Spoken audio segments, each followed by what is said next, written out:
Hello my dear students and welcome once again to Zenith Academy Online. Today we are doing the chapter Land for ICSE Class 10 Economics. Now for all the commerce students, this is an amazing book. I'll give you the link of this book in the description box. I'll give you the link of this book in the description box. You can go ahead and you can see 10 years solved papers are there for economics, economic applications, commercial studies, commercial applications, home science, etc. So a must buy book for you all. So let's begin and start with the chapter Land, and I'll give you perfect notes. Okay, from examination point of view, this is the best video because for explanation also, for understanding also, you'll understand the topic very well and you'll be able to write crisp and clear answers and score very high.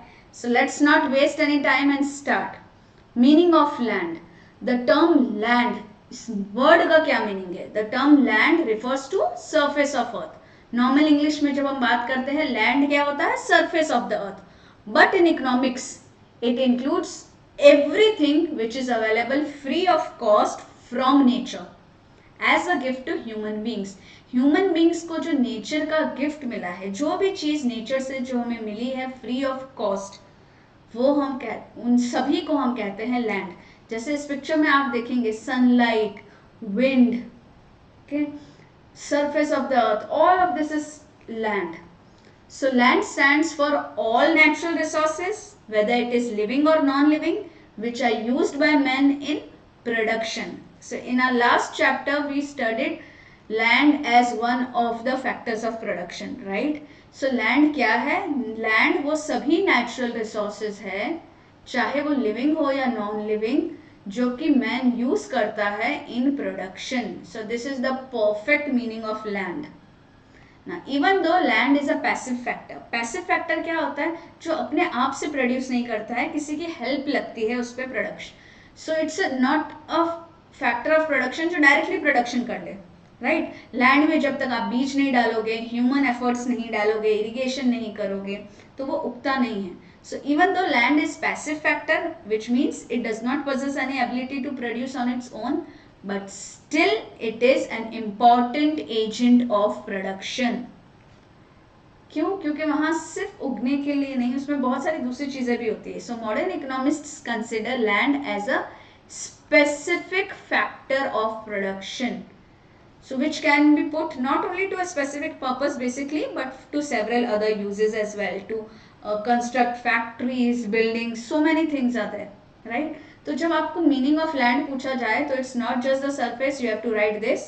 You can just write it is a passive factor but still an important agent of production and it is a specific factor. अब definition की बात करें तो professor martial ने इसकी definition दी है.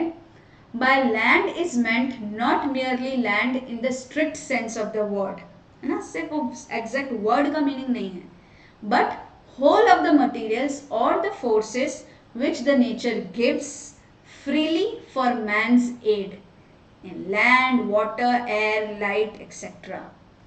Now, according to Professor J.K. Mehta, this is another definition, but it is not important that you should write and remember it. This is a good definition.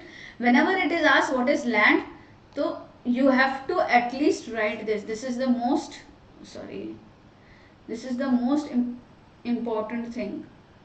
That land stands for all natural resources, living and non-living, which are used by men in production. It is a passive factor and it is a specific factor. Then you can write this first definition by Professor Marshall, or you can write land is a specific factor, or that it is specific element in a factor, or again that it is a specific aspect of a thing. ये थोड़ा सा confusing है definition, इसलिए मैं suggest करूँगी ये मत याद करो, meaning लिखो. जब भी लैंड, मार्क्स अगर अच्छे स्कोर करने हैं तो आंसर्स बहुत परफेक्ट लिखने हैं, तो लैंड लिखो हेडिंग, ठीक है? Even if it is for 2 marks just right the heading land, फिर एक छोटा सा मीनिंग ऑफ लैंड, फिर डेफिनेशन ऑफ लैंड, और उसके नीचे अगर आप प्रोफेसर मार्शल लिख दोगे कि इन्होंने ये डेफिनेशन दी थी, perfect marks. Examiner is so much impressed with you कि आपने सभी पॉइंट्स कवर किए हैं. पैसिव है, स्पेसिफिक है, उसमें क्या क्या है, और फिर एक डेफिनेशन भी दे दी, है ना? So thus we can say that land includes what? पहला अगर आप देखें, surface of the earth like plains, plateaus, mountains, etc. Then It includes all the water bodies like sea, rivers, ponds, etc. Then air, light, these are also land. Then oil, coal, natural gas, etc. Also silver, gold and other metals and minerals are also a part of land. Now let's talk about characteristics of land. So these are the total characteristics of land. कितने हैं? First, free gift of nature, supply of land is fixed, difference in fertility, indestructibility of land, immobility, land immobile है, primary factors of, it is a primary factor of production, it is a passive factor of production. Then what are the different effects of laws of returns that are there on land? So it follows the effect of laws of return, alternative use of land, and land is heterogeneous. So total 10 characteristics are there. Okay, very important. आप flow chart में और जितना decorative answer बताएंगे उतने ज़्यादा marks मिलेंगे, उतना ज़्यादा एग्जामिनर को आपको इम्प्रेस करना है. ठीक है, तो सभी कैरेक्टरिस्टिक्स पढ़ लेते हैं. पहला है free gift of nature. So basically land is available free of cost from nature. So in the initial stages man paid no price for the land acquired by him. एकदम शुरू में जब लैंड मैनकाइंड डेवलप होना शुरू हुआ था तो man ने कोई प्राइस नहीं पे की थी लैंड की जिसको उसने अक्वायर किया था. However, to improve the usefulness or fertility of land or to make some improvements over the land, some expenditure is to be incurred, but as such it is available at no cost from nature. अगर हम बात करें land की, हाँ ये बात अलग है कि हमने किसी और से वो लैंड खरीदी तो हमें पैसे देने पड़ते हैं, बट एक्चुअली लैंड जब हम पैदा हुए थे तो लैंड थी ना, earth was there. So basically हम ये कंसिडर करते हैं कि land is available free of cost, but उसको अच्छा बनाने के लिए, उसको फर्टाइल बनाने के लिए हम उसकी यूजफुलनेस को या फर्टिलिटी को बढ़ाने के लिए उसके ऊपर जो एक्सपेंडिचर करते हैं बस वो है.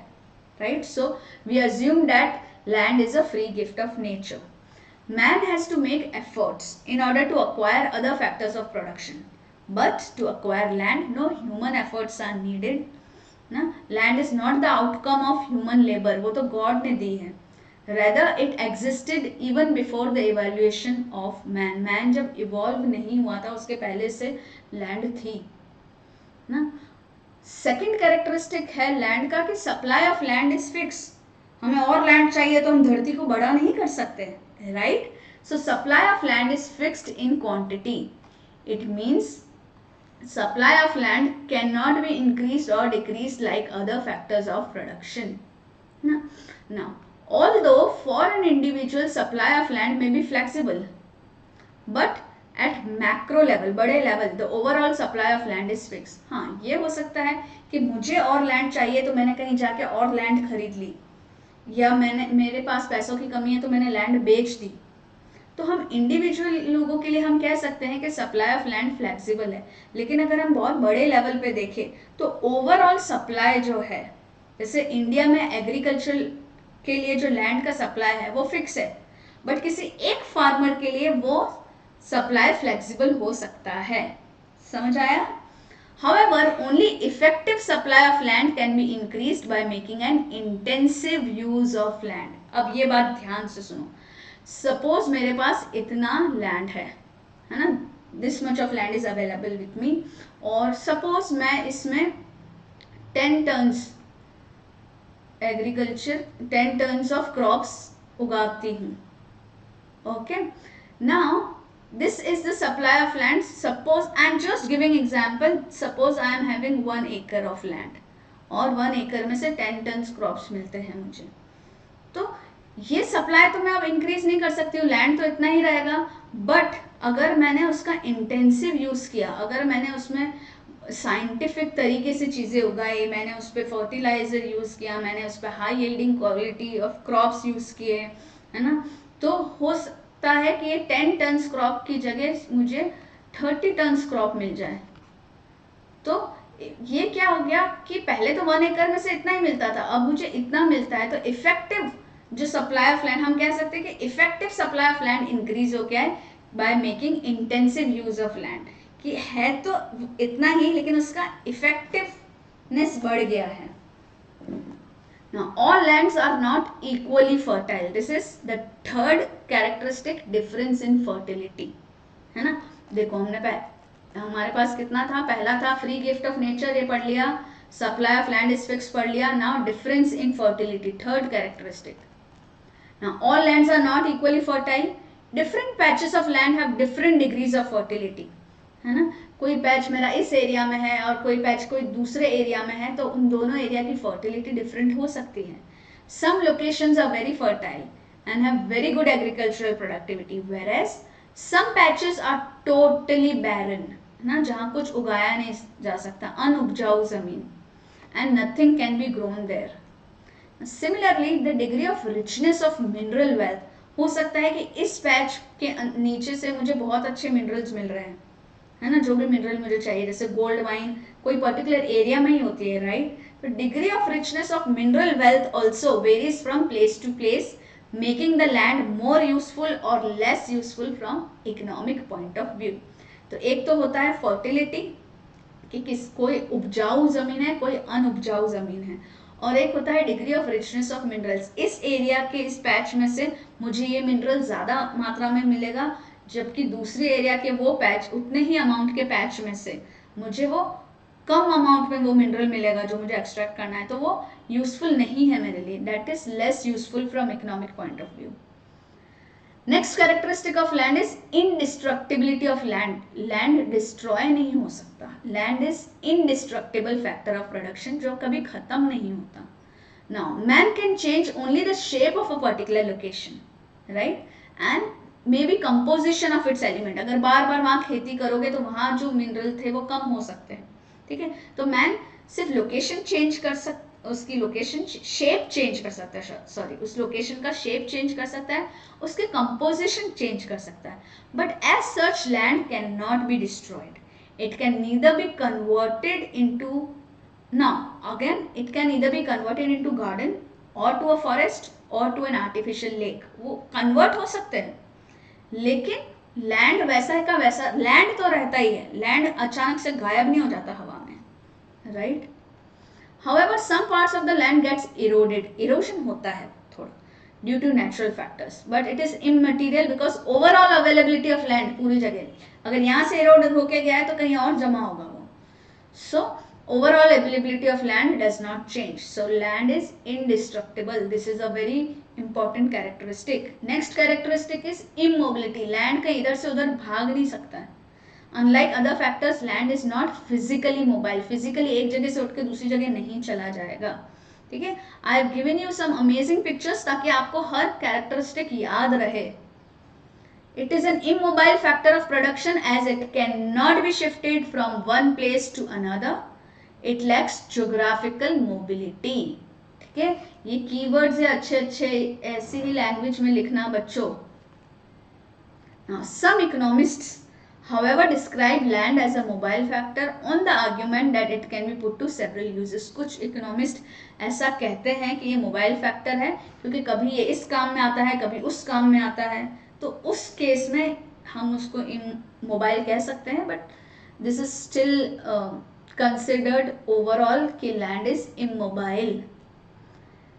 Then it is a primary factor of production. ये तो आपको पता ही है, कोई भी काइंड ऑफ प्रोडक्शन प्रोसेस होने दो, हमें लैंड के साथ ही शुरू करना है. अगर कोई इंडस्ट्री डाल के कोई आर्टिफिशियल चीज भी बनानी है तो भी लैंड चाहिए, और अगर हमें कोई क्रॉप्स उगाने हैं तो भी लैंड चाहिए. For example, in industry it help to provide raw materials and in agriculture crops are produced on land, है ना. किसी माइनिंग से हम अलग अलग मिनरल्स निकालते हैं जो कि यूज होता है अलग अलग इंडस्ट्री में as a raw material. Industry का मेन लैंड भी वही बनता है जहाँ पे हम इंडस्ट्री खड़ी कर सकते हैं. तो इंडस्ट्री में भी ये रॉ मटेरियल प्रोवाइड करता है, एग्रीकल्चर में क्रॉप्स प्रोड्यूस होते हैं. Now it's a passive factor of production, I have already told you, because it can not produce anything on its own. यहाँ देख रहे हो आप कि यहाँ लोग है, इसीलिए इस लैंड पे क्रॉप्स उग रहे हैं. Human element and capital inputs, आपको ट्रैक्टर लाना पड़ेगा या खाद लानी पड़ेगी या आपको बीज लाने पड़ेंगे. So they are all capital inputs. So human element and capital inputs are required to be combined in an appropriate manner with land in order to obtain yields from it. Okay, so your words have to be very nice. Please keep on making notes while you are watching the video. Now, effect of laws of return, very important from board examination point of view, very important. ये क्या होता है? Important. So guys, I am tired क्योंकि recording करते वक्त पंखा AC सब बंद करना पड़ता है. So effect of laws of returns. Now, since land is a fixed factor of production, the laws of returns are more effectively applicable on it. अब क्या होते हैं ये देखो.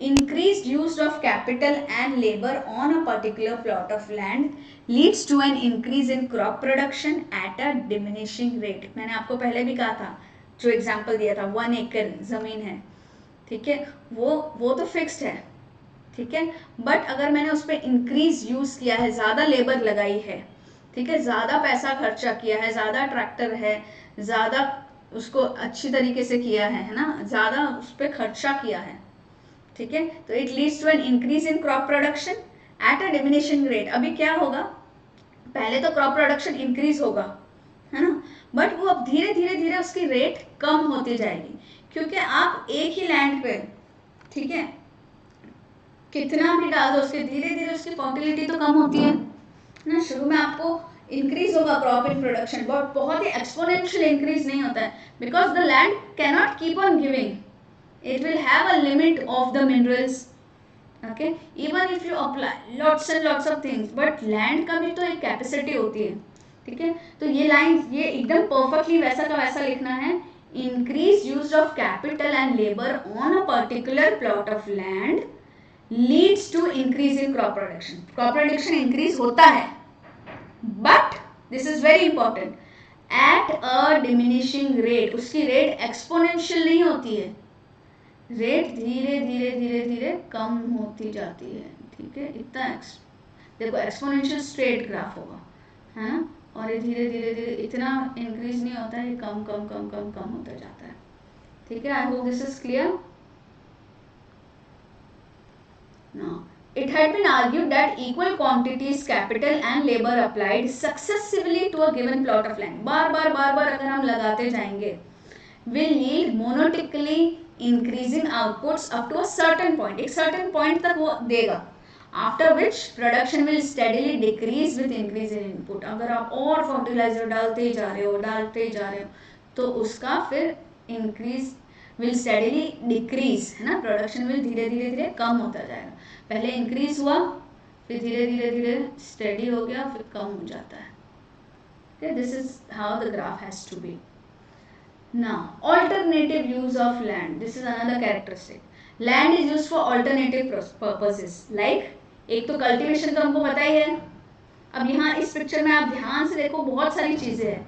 Dairy, poultry farms, sheep rearing, construction of building, etc. Everything I have included in this picture, so you will know कि सिर्फ जो land होता है, सिर्फ खेती बाड़ी के लिए ही नहीं है. कल्टीवेशन के साथ साथ इसमें dairy, poultry farms, sheep rearing, construction of building, ये सब देखो, सब कुछ होता है. बहुत सारे यूजेस है लैंड के. Land is heterogeneous. अब इसका क्या मतलब है, केमिस्ट्री कहाँ से आ गई. Land is heterogeneous. So land like other factors of production differs from another in respect of. एक लैंड दूसरी लैंड से अलग अलग है. क्यों? क्योंकि उनका लोकेशन अलग है, उनकी फर्टिलिटी अलग है, उनका नेचर अलग है, उनकी प्रोडक्टिविटी अलग है. So two pieces of land are not exactly same. Here I have given you an example of piece A and piece B. These are two different pieces of land.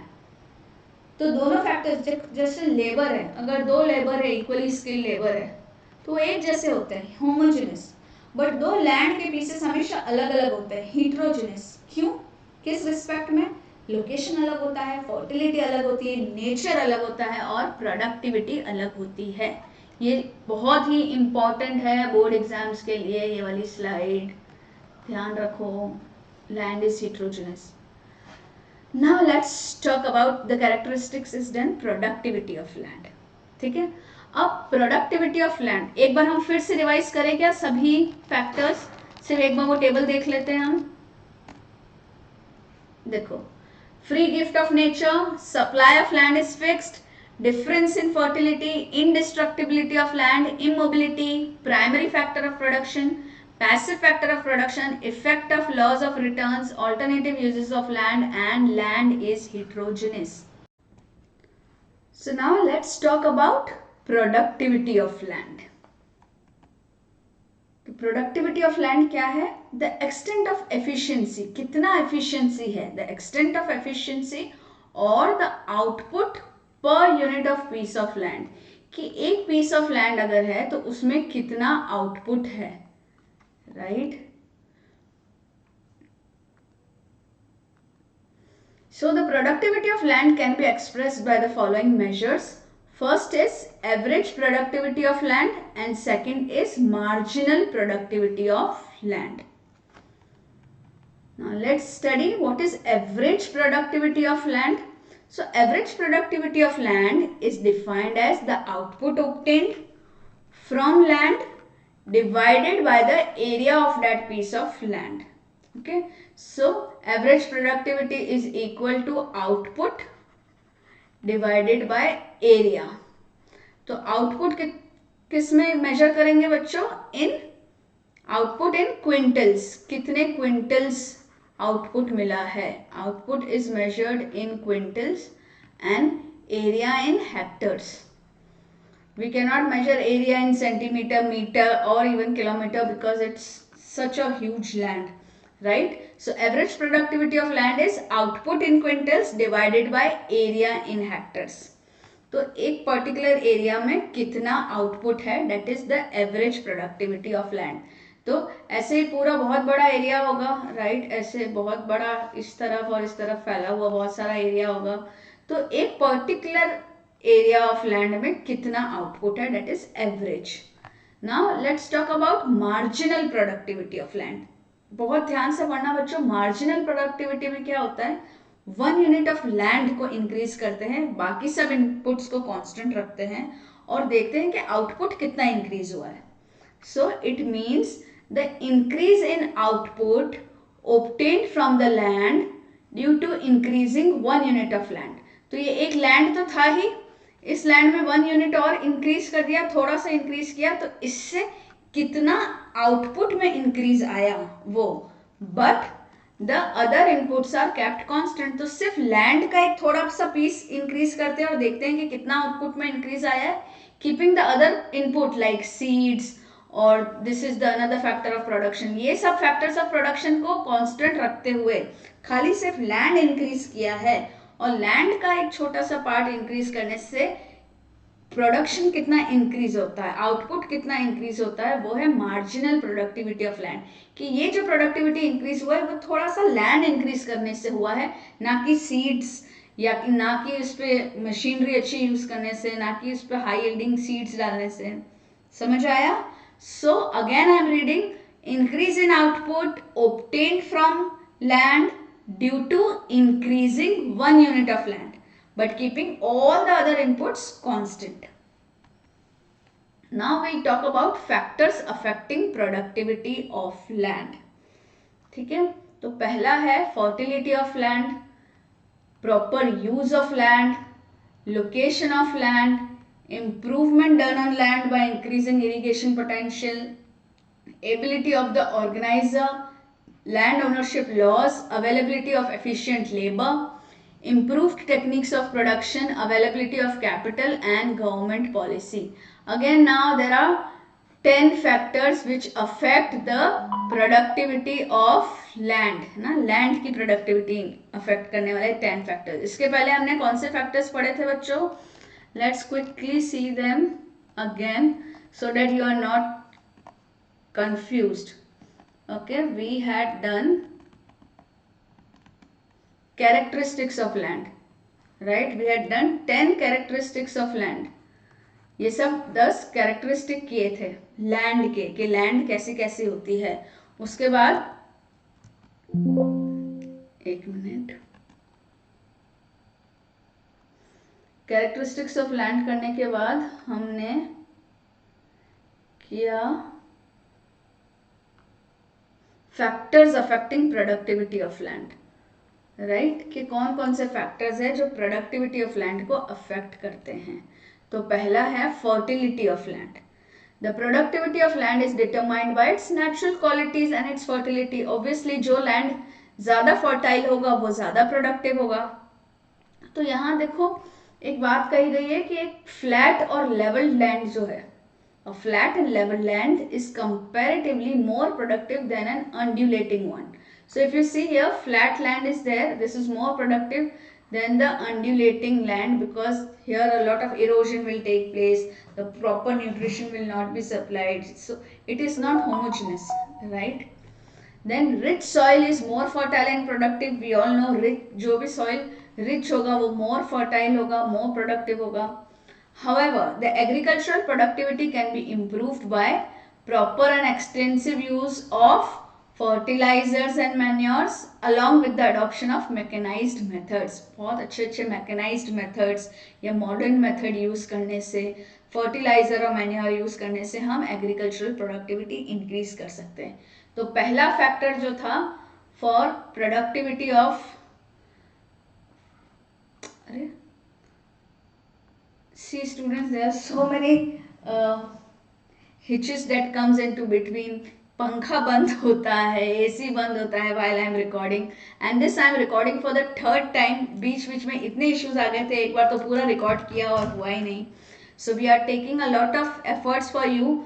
I want you all to at least subscribe and share. Right? So fertility of, see, technology जितना useful है उतना अटकाती भी है. तो fertility of land is the first factor. Now I will not circle here.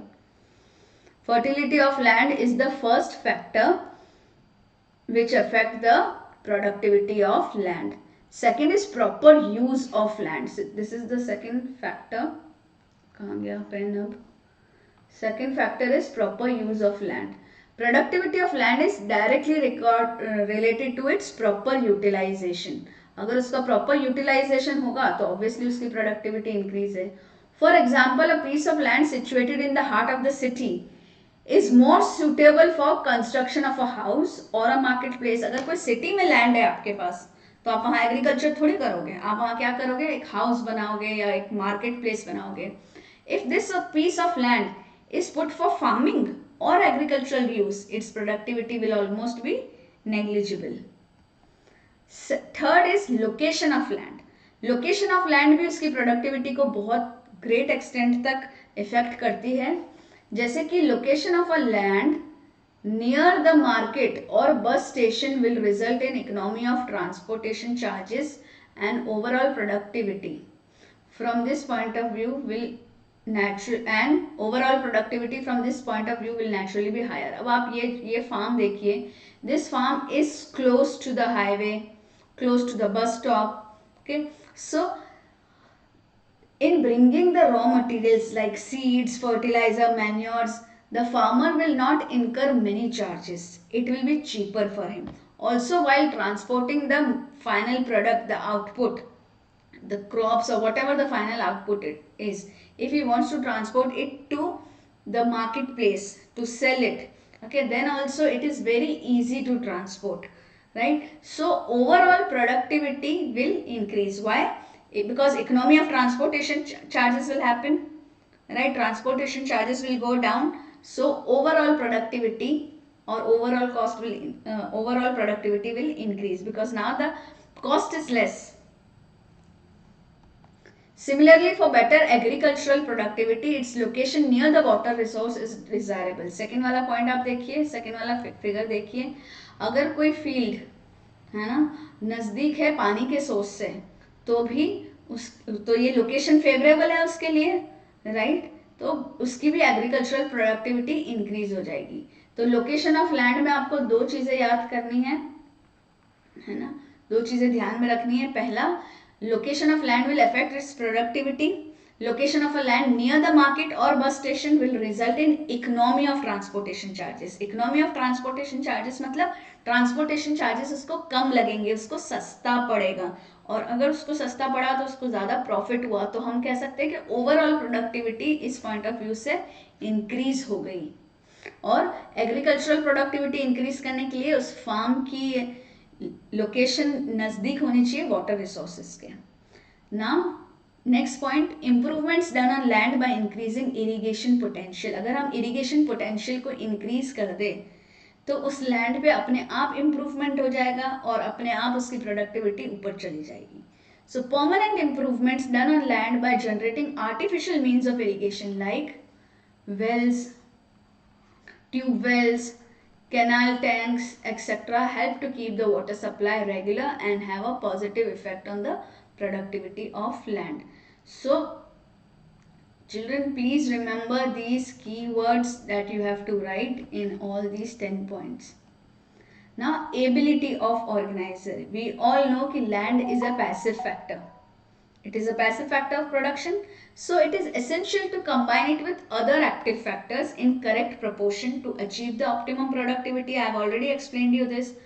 So, now for this, there has to be a perfect organizer जो कि इस land के ऊपर इस पैसिव फैक्टर पे दूसरे एक्टिव और पैसिव फैक्टर्स को करेक्ट प्रोपोर्शन में यूज करें ताकि उसकी ऑप्टिमम प्रोडक्टिविटी मिल सके. Now, in order to accomplish it, an able organizer is must who can successfully handle and combine the passive and active factors in the right proportion so as to achieve greater productivity. Now, the competence and ability of an organizer directly affect the productivity of land. So the organizer should be competent and he should have very good ability to handle and combine the active and passive factors in the right proportion so that productivity increases. Land ownership laws. Now this is a very important point. Many students get confused here, so listen to me very carefully. Land ownership laws ना हर country में अलग अलग होते हैं, ठीक है. तो जिस कंट्री में अच्छे लैंड ओनरशिप लॉज होते हैं या अच्छे गवर्नमेंट रूल्स होते हैं उसमें प्रोडक्टिविटी इंक्रीज हो जाती है. तो ऐसे दो पॉइंट्स है, एक है land ownership laws and there is government policy. So we'll talk about all of them. Now first let's talk about land ownership laws. Land ownership laws prevailing in a country have a significant influence on the productivity of land. Okay, so when a full ownership is conferred, अगर ये एक farm है, ठीक है, इस पे जो farmer है उसको अगर हमने फुल ओनरशिप दे रखी है, when a full ownership is conferred, the owner takes more interest in its development. For example, a cultivator possessing full, यहाँ possessing है, हाँ processing नहीं है, possessing मतलब जिसके पास है, a cultivator possessing full ownership rights, है ना, पूरे ओनरशिप के राइट्स अगर उसी के पास है, then he does more hard work and the productivity automatically improves. Right, this point is very clear. अगर कोई एक ऐसा इंसान है, ऐसा फार्मर है जिसके पास पूरे ओनरशिप राइट्स है उस लैंड के, तो वो ज़्यादा इम्पोर्टेंट, जस्ट अ सेकेंड, ज़्यादा हार्ड वर्क करेगा. Right, he does more hard work और प्रोडक्टिविटी अपने आप इंक्रीज हो जाएगी. लेकिन जो पुअर फार्मर्स हैं, ठीक है, they work as a tenants on the land of large farmers. Large farmers have big lands or government has big lands. Now there are poor tenants who work on them. Okay, poor farmers who work as tenants there. ना, तो उनके लिए बहुत insecurity होती है कि कभी भी हमें खाली करा दिया, कभी भी हमें निकलने को बोल दिया, तो कौन इस लैंड पे ज़्यादा मेहनत करेगा. Right, so let me read. Poor farmers work as tenants on the lands of large farmers. Insecurity of tenancy rights may cause eviction of poor tenancy farmers, which makes them uninterested to improve land productivity. Right? So there are chances of eviction of these poor tenancy farmers. There is insecurity of the tenancy rights, right? So which makes them very uninterested. They don't want to invest so much of labor, so much of hard work to improve the land productivity. They'll just manage for one season and then go off. उनमें इतना interest नहीं रहेगा कि हम इस land को ज़्यादा से ज़्यादा फर्टाइल बनाएं. राइट, तो land ownership laws plays a very important role in making the farmer interested or uninterested in a particular land. Now availability of efficient labour. अब इस पॉइंट में और एबिलिटी ऑफ ऑर्गेनाइजर में लोग कंफ्यूज होते हैं कि सेम ही तो है. नहीं, ऑर्गेनाइजर एक होता है जो कि सभी फैक्टर्स को कंबाइन करके लैंड की प्रोडक्टिविटी को इंक्रीज करता है, लेकिन वो अकेला थोड़ी काम करेगा फार्म में, वो तो सभी को ऑर्गेनाइज कर रहा है, right. He will have to appoint many laborers. So availability of efficient labor is a very very important factor for improving the productivity of any land. So productivity of land depends on availability of efficient labor, as land alone cannot produce anything without the efficient labor, right. If the labor is efficient, labour को क्या क्या होना चाहिए, efficient होना चाहिए, trained होना चाहिए, and capable to adopt to modern techniques. This is modern, spelling mistake है, ठीक है. So these are the qualities of a efficient labour. He should be quality of a good labor. He should be efficient, he should be trained, he should be capable to adopt to modern techniques. Only then he can make the proper use of land. Now next factor is improved techniques of production. See these two pictures very carefully. बच्चों मैंने बहुत ही selected pictures डाले हैं ताकि आपको हर slide के इस pictures से ही points याद आ जाए और आपको क्या लिखना है वो याद आ जाए, right.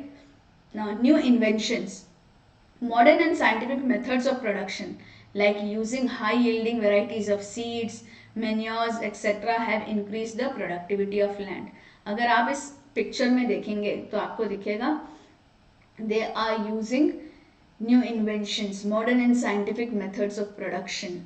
They are using high yield varieties of seed, they are sprinkling the pesticides, using manures, okay. You can see here so many modern things here. So these are the improved techniques of production. Now if you see this picture, you will see mining happening, right. So use of modern machines in minings have also increased the production of various minerals in India. तो mineral का निकालना भी land के under ही आता है. तो हम बहुत सारे modern techniques, modern machines use कर रहे हैं माइनिंग में, जिसकी वजह से production of various minerals in India has increased. Now ये सब चीज़ों करने के लिए हमें किसकी ज़रूरत होती है, पैसों की. So availability of capital is also one of the very major factor for product increasing the productivity of land, क्योंकि ये एक फंडामेंटल फैक्टर है, राइट. Capital is the fundamental factor that affects the productivity of land. The productivity of land can be maximised with the help of क्या क्या चीज़ से होता है, improved seeds, chemical fertilisers and machines. और इन सबको खरीदने के लिए क्या चाहिए, sufficient capital should be available to fulfill all these requirements. You can write in own words but make use of proper keywords, students. Now government policy. The productivity of land is affected by government policy regarding the agriculture. जिस भी शहर की या जिस भी state की या जिस भी कंट्री की जो गवर्नमेंट होती है, उनकी पॉलिसीज़ अगर अच्छी है, प्रॉपर एग्रीकल्चरल पॉलिसीज़ है, प्रॉपर असिस्टेंस दे रहे हैं वो फार्मर्स को, अच्छे इंसेंटिव्स दे रहे हैं उनको, अच्छी रेट्स में उनका माल खरीद रहे हैं, तो obviously farmers will be more interested, more dedicated and productivity of land will increase. लेकिन जहाँ भी कहीं स्टेट नेग्लिजेंस दिखाता है टुवर्ड्स एग्रीकल्चर, तो ये एक बहुत बड़ा कॉज है for agricultural backwardness of that place. तो गवर्नमेंट पॉलिसी बहुत इंपॉर्टेंट रोल प्ले करती है. Late me read this quickly. The productivity of land is affected by government policy regarding agriculture. Agricultural productivity starts increasing when the government adopts a proper agricultural policy and provides required assistance to farmers. On the other hand, the state's negligence towards agriculture is regarded as one of the main causes of agricultural backwardness. This results in low agricultural productivity. तो यहाँ ये pictures भी आपको एकदम clearly याद दिला देंगे कि गवर्नमेंट पॉलिसी में आपको क्या क्या लिखना है.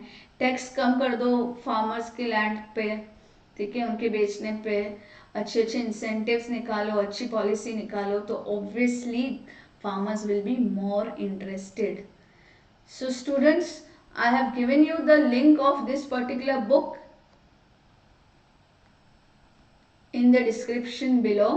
Okay, this is an amazing book and strictly based on 2025 examination syllabus prescribed for ICSC. और इसी में आप इसमें कॉमर्स के सभी subjects, economics application, commercial studies, commercial applications, home science, ये थर्ड ग्रुप के सब्जेक्ट सभी इंक्लूडेड है, जिससे कि आपकी प्रैक्टिस बहुत ही ज़बरदस्त तरीके से हो जाएगी. So follow my videos, follow the notes, make the notes by watching my videos, and practice from these type of books, and you will do amazingly well. If you have any doubts, please write in the comment section below, and do not forget to like, subscribe and share. So keep the learning always on Zenith Academy Online.